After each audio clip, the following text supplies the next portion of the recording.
We talk about Bitcoin a lot on here, but this article you sent, this one really caught my eye. Robots using Bitcoin to make deals with each other. It's definitely, it's a wild thought. If we're really headed towards a future with like billions of these automated devices, it makes you wonder, right? Like our current systems, Yeah. they feel a bit old-fashioned. Trying to fit a square peg in a round hole, kind of. So help me understand this. Why is Bitcoin, this decentralized system, why is that potentially a better fit for this whole robot future? Well, the thing with Bitcoin is those transactions, they happen directly between, the parties, no banks, no middlemen. So picture a network, right? But it's global. And machines can just instantly pay each other, tiny fractions of Bitcoin for whatever, Yeah. for services or for data. And it doesn't even matter where they are physically. Okay. So it's like a universal vending machine system. Yeah. But for robots. Yeah, exactly. Kind of like that. That's pretty mind-blowing. But the article also mentions this number. 100 billion robots by 2050. Is that, come on, is that even... Yeah, it's a bold prediction, for sure. Yeah. Even if it's only half that. We're still talking about a completely different world. I think the exact number, whether it's 100 billion or not, it's almost beside the point. It's the sheer scale of it, that many devices, all interconnected. Yeah, okay, so robots using Bitcoin. That's a possibility, sure. But right now, Yeah. Bitcoin is known for being, well, let's just say predictable is not the word. Yeah, you could say that again. It's like that roller coaster, Yeah. The really big one at the amusement park. Thrilling, Yeah. but not really where you want your not where you want your savings to be. Right. The article mentions ETFs though. It's a way to, maybe stabilize things. Mhm. Now, I'm no Wall Street guy. So, in simple terms, how could ETFs actually make Bitcoin, less like a roller coaster ride? Okay, so think of an ETF like a basket. And it's got a bunch of different assets in it. Okay. So a Bitcoin ETF, that would hold a certain percentage of its total value in Bitcoin. Now, imagine Bitcoin's price suddenly drops. Which it does. Which it does, right. But instead of panicking, the ETF, it actually buys more Bitcoin to keep that target percentage the same. And then, on the flip side, if the price goes way up, it sells a bit, again, to rebalance. So the ETF is like the responsible one. Exactly. The one who's keeping things from going totally off the rails. That's a good way to put it. And all that buying and selling. By these big ETFs, right? That helps smooth things out. It makes Bitcoin look less scary to those bigger investors, the ones who usually avoid volatility like the plague. Yeah, that makes sense. Stability could be huge for Bitcoin. Yeah. But even with ETFs, it's not like Bitcoin can just run on autopilot, right? This article used a really interesting analogy. It said, Bitcoin's code is like a living bridge. Yeah. What did that even mean? Why would Bitcoin's code need constant, attention? It's actually a great analogy because at its heart, Bitcoin is software, right? Yeah. And just like a bridge, especially one with a lot of traffic, it needs regular maintenance, upgrades too, to handle the load as more people use Bitcoin and potentially robots too, right?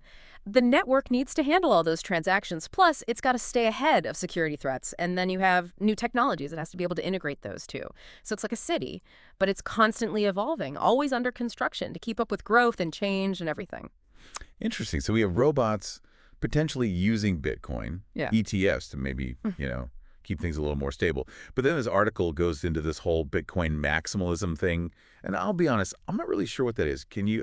So Bitcoin maximalism, it's interesting. Imagine you're so convinced that Bitcoin is, the be-all and end-all of cryptocurrency. That's basically, that's Bitcoin maximalism in a nutshell. Okay, so like the diehards.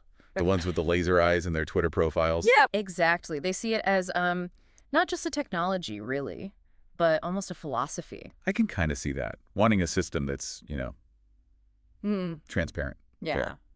But here's where I get a little, I don't know.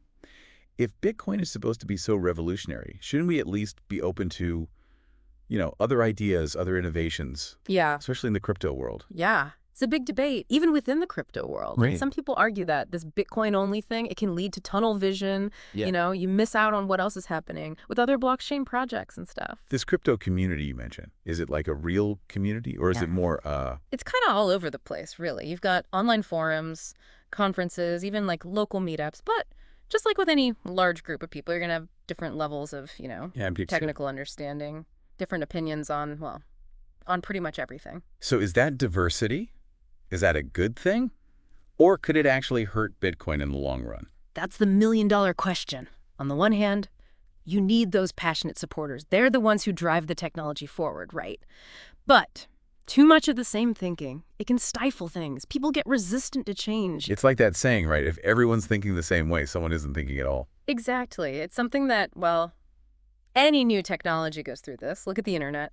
Back in the early days, so many ideas, different approaches, and eventually some things just won out while others just kind of faded away. Right. So for someone who's, just starting to learn about Bitcoin, what's the most important thing to remember? I'd say approach it with curiosity, definitely, but also a healthy dose of skepticism. Don't just take someone's word for it. Exactly. Do your research, ask questions, and, figure out what makes sense for you. Right. And remember, it's okay to not have all the answers right away, especially with something like this. Yeah, for sure. Speaking of which, let's talk about the real world for a second. How is Bitcoin actually being used today? Well, one area where it's having a real impact is remittances. Remittances? Yeah, sending money across borders, especially to developing countries. So we're talking about people sending money back home to their families. And because of Bitcoin, they get to keep more of it instead of, eaten up by fees. Yeah. That's pretty amazing when you think about it. Yeah, it really is. It shows you, the potential for Bitcoin to really do good in the world, especially in places where traditional banking just isn't really an option. Bitcoin can give people access to the global economy in a way they never had before. It's like they're skipping ahead, right? Like you're bypassing the old systems altogether. Yeah, exactly. But it's not all, yeah. It can't all be that easy, right? What are some of the challenges, the things Bitcoin still needs to overcome? Well, regulation is a big one. Governments are. They're still trying to figure out how to approach this whole thing. Bitcoin, cryptocurrency in general, it's new. And that lack of clear guidelines, it makes businesses and investors nervous, which can slow things down. That makes sense. It's a whole different way of thinking about money, finance. Governments probably want to be really careful. Exactly. You also have the volatility issue, which we talked about before. ETFs could help, but Bitcoin's price, it still bounces around a lot. Right. And that's got to be a problem if people want to use it for, everyday stuff. Yeah, for sure. So regulation, volatility, and what else? It seems like education's a big part of this too. Definitely. I mean, we've been talking about this for a while now, and I'm still trying to grasp it all, It's a lot to take in, and most people, they don't even know the basics, really, like what Bitcoin even is, how it works, how to use it safely, that kind of thing. That makes sense. So where do you think it goes from here? Do you see Bitcoin becoming like the currency worldwide? Or is it more likely to coexist with the traditional systems? Honestly, it's impossible to say for sure. Kind of like trying to predict where the internet was going to go back in the 90s. But I think it's pretty clear. Bitcoin and blockchain, this technology is here to stay.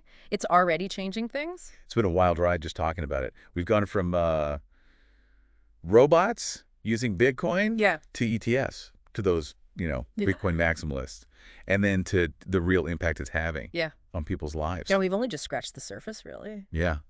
It's a fascinating time to be paying attention, that's for sure. So for everyone listening, if you're feeling a little overwhelmed, remember what we talked about earlier? Curiosity. And a healthy dose of skepticism. Those are your best tools. Don't be afraid to keep learning. Ask questions and figure out what you think about all this. Who knows? Maybe you'll even build the next big thing on the blockchain. Now that would be something. That's it for our deep dive into Bitcoin. We hope you enjoyed exploring this with us. Until next time, keep those brains buzzing.